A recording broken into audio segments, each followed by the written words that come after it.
Muito bem, professor, muito bem. Nós abrimos o programa falando sobre o fim do mundo. Você sabe que esse é um assunto que sempre dá polêmica, né? Ou muitos acreditam, outros não acreditam. E eu ainda acrescento mais, o fim do mundo está relacionado com a Bíblia? A Bíblia apresenta alguma coisa sobre o fim do mundo? E essa pergunta que nós abrimos eu quero colocar na mira aqui, professor. A Bíblia fala alguma coisa do fim do mundo? Fim dos tempos, fim do mundo. O que é isso, professor? A Bíblia fala, sim, a respeito de um fim do mundo, mas de um final feliz para quem aceitará Cristo como Salvador pessoal. Quando você ouvir falar de final do mundo, você não pode pensar num cataclisma, numa destruição do planeta por um grande meteoro, ou por seres extraterrestres, ou pelo aquecimento global. Não, você tem que entender que Deus, que conhece a história e a tem em suas mãos, Deus já profetizou para nós como que será o, entre aspas, fim do mundo. Por que eu digo entre aspas, fim do mundo? Porque o fim do mundo na Bíblia, na verdade, é o fim de um mundo de pecado e o início de um mundo perfeito e sem pecado. O fim do mundo é o fim de um mundo de dor, tristeza e morte para o início de um mundo de vida eterna e alegria. Então esta é a diferença. E muitos textos na Bíblia falam a respeito, e eu vou me deter aqui em alguns versos para incentivar você a começar a estudar este assunto, e depois nós vamos, inclusive, com o título, dizermos para você como que você pode se aprofundar ainda mais no estudo deste tema, tá bom? 2 Pedro, capítulo 3, vou ler aqui para você a partir do versículo 9. Não retarda o Senhor a sua promessa, como alguns a julgam demorada, a promessa da sua segunda vinda. Pelo contrário, ele é longânimo para convosco, não querendo que nenhum pereça, senão que todos cheguem ao arrependimento. Então esse verso explica um dos porquês que Cristo ainda não voltou. Ele não voltou porque ele está esperando com que o maior número possível de pessoas aceite as influências do Espírito Santo no coração delas, para que elas aceitem a Cristo e o plano de salvação estabelecido por Deus. Tá? E aí continua, virá, entretanto, como ladrão o dia do Senhor, ou seja, de surpresa, repentinamente, no qual os céus passarão com estrepitoso estrondo e os elementos se desfarão abrasados. Também a terra e as obras que nela existem serão atingidas.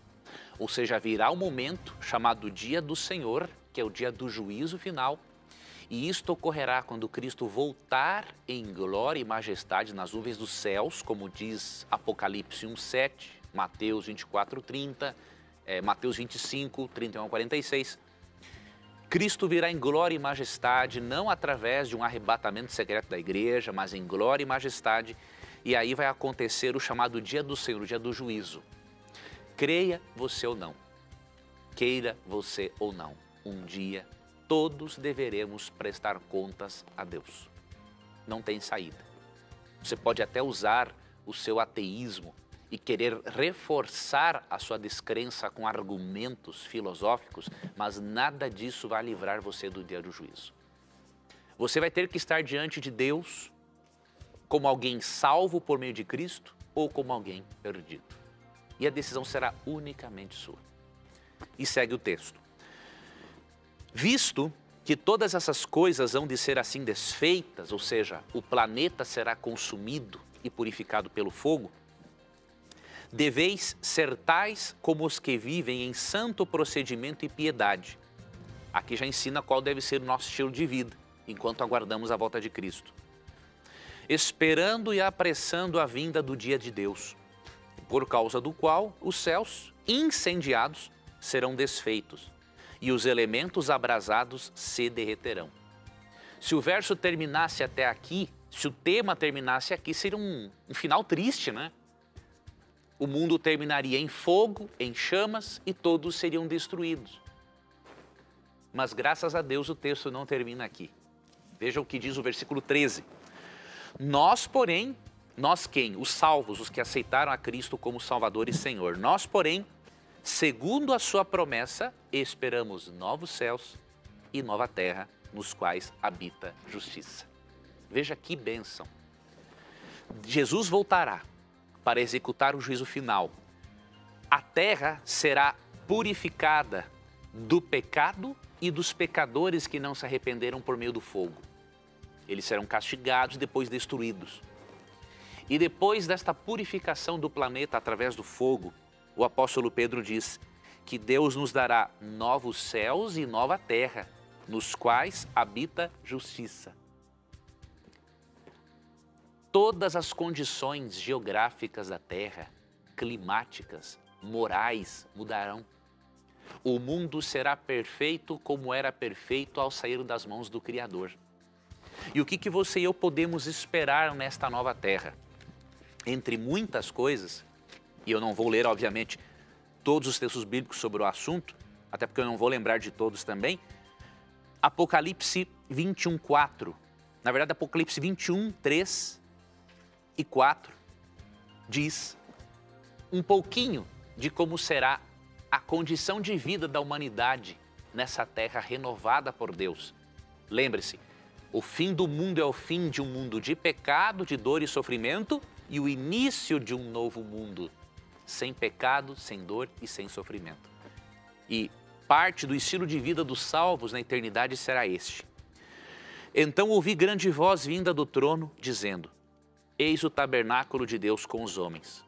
Deus habitará com eles. Olha que interessante. Deus vai morar aqui conosco, a cidade de Deus, o paraíso será transferido para cá e o planeta Terra será a capital do universo, porque o Criador morará aqui conosco. Eles serão povos de Deus e Deus mesmo estará com eles. E lhes enxugará dos olhos toda lágrima. E a morte já não existirá, já não haverá luto, nem pranto, nem dor, porque as primeiras coisas passaram. E Deus quer que você tenha garantia de que este novo mundo, de que este novo tempo ao lado de Deus vai realmente acontecer. Verso 5. E aquele que está sentado no trono disse: Eis que faço novas todas as coisas. E acrescentou: Escreve, porque estas palavras são fiéis e verdadeiras. Deus ordenou ao apóstolo João que escrevesse tudo isso. Todo o livro do Apocalipse. Porque todas as promessas do Apocalipse são fiéis e são verdadeiras, inclusive a promessa de um novo mundo.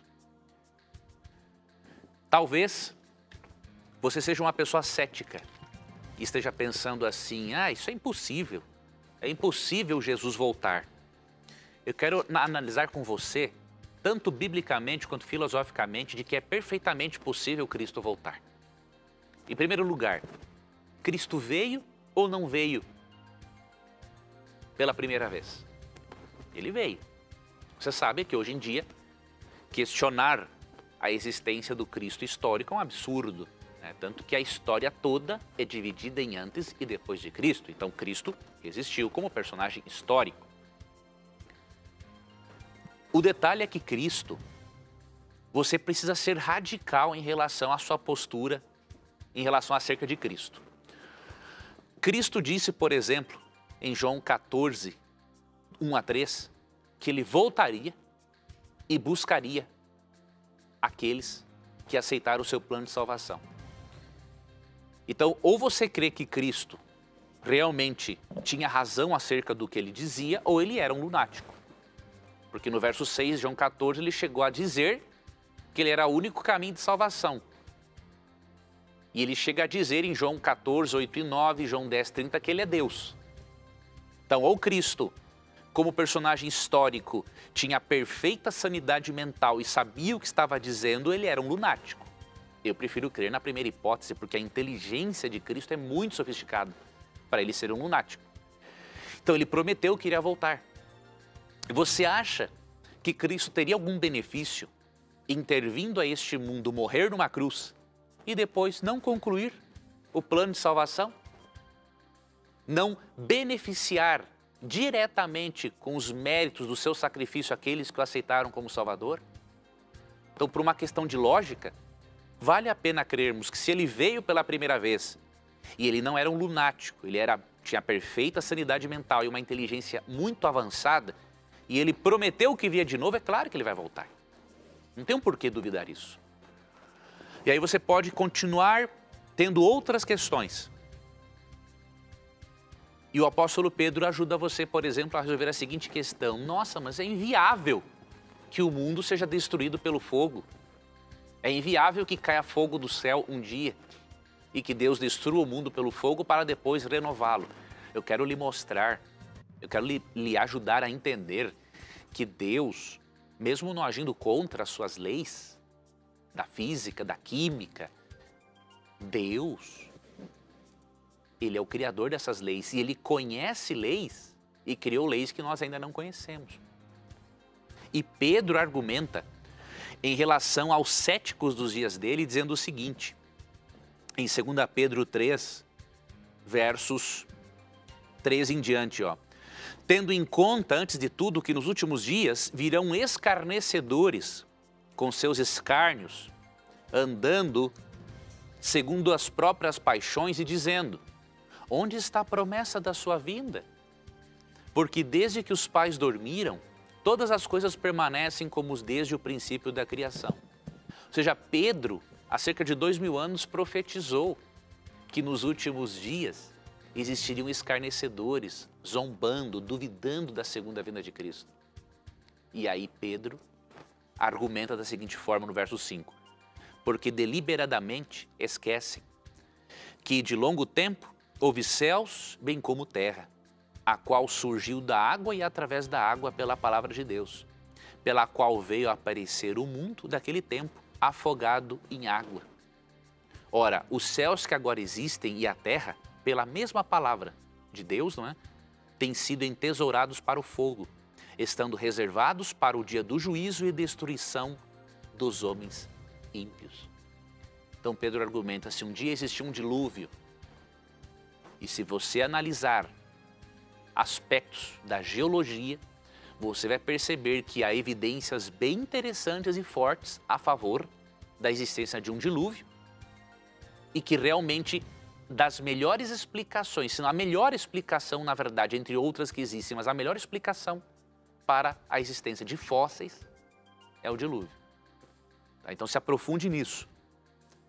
E Pedro argumenta o seguinte, se existiu o dilúvio, se Deus pôde destruir o mundo derramando água do céu, quando parecia ser improvável, porque lá no princípio, diz o livro de Gênesis, né, que não chovia, mas uma neblina subia da terra e regava a terra, se era inviável para eles descer água dos céus e Deus pôde fazer isso, pode ser que para você seja inviável descer fogo dos céus, mas para Deus é possível fazer isso. Se Ele mandou o dilúvio, Ele vai cumprir a sua promessa.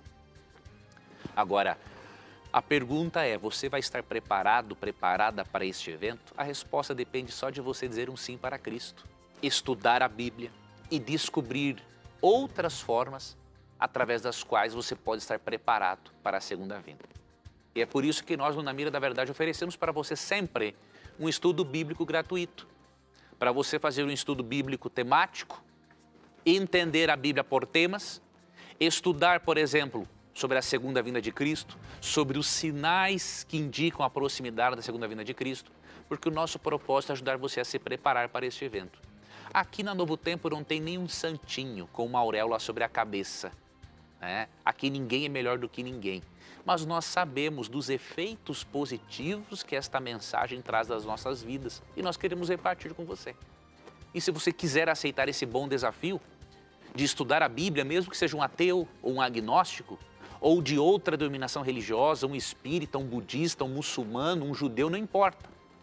Ligue para nós, peça o seu curso bíblico gratuito, escreva para nós e você vai receber de presente esse estudo e você vai poder entender de uma forma um pouco mais ampla essa doutrina da volta de Cristo. E você vai poder, obviamente, adquirir no estudo bíblico dicas, insights interessantes de como você pode estar preparado para esse evento.